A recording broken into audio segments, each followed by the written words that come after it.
Single പെറ്റൽസിൻ്റെ നാടൻ അടീനിയത്തിലൊക്കെ എപ്പോഴും ഒത്തിരി പൂവുണ്ടാവും കേട്ടോ.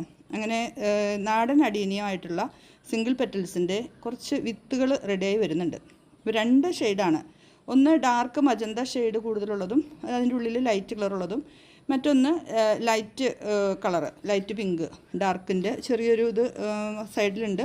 എന്നാലും അതൊരു നല്ല മനോഹരമായ ഒരു കളറാണ് കേട്ടോ. അപ്പോൾ ഇതിൻ്റെ രണ്ടിൻ്റെയും വിത്തുകൾ ഇപ്പോൾ ഒരാഴ്ചയ്ക്കുള്ളിൽ അത് ഉണങ്ങി നമുക്ക് എടുക്കാറാകും. അപ്പോൾ ഈ അടീനിയത്തിൻ്റെയൊക്കെ വിത്തുകൾ എന്ന് പറയുന്നതേ നമുക്ക് കുറേ നാൾ ഇങ്ങനെ ഉണങ്ങി ഇരുന്ന് കഴിഞ്ഞാൽ അതിൻ്റെ ശരിക്കും മുളയ്ക്കില്ല. എന്തായാലും എനിക്ക് ഈ വിത്തുകൾ ഇനി ആവശ്യമില്ല. കാരണം നമുക്ക് ആവശ്യത്തിന് നാടൻ അടീനിയം സിംഗിൾ പെറ്റൽസ് ഉണ്ട്. ഞാനിതുപോലെ വിത്ത് പാകി പിടിപ്പിച്ചതാണ്. അപ്പോൾ അതിൻ്റെ വിത്ത് ആർക്കെങ്കിലും ആഗ്രഹം ഉണ്ടെങ്കിലേ നിങ്ങൾ കവർ അയച്ചാൽ, അല്ലെങ്കിൽ നിങ്ങൾക്ക് ഒരു കാര്യം ചെയ്യാം, ഇതിനകത്ത് മെസ്സേജ് ചെയ്യുക. അപ്പോൾ ഞാൻ നിങ്ങൾക്ക് എങ്ങനെയാണ് കവർ അയക്കണമെന്ന് പറഞ്ഞുതരാം. അപ്പോൾ ആവശ്യക്കാരുണ്ടെങ്കിൽ ഒന്ന് മെസ്സേജ് ചെയ്തോളൂ കേട്ടോ.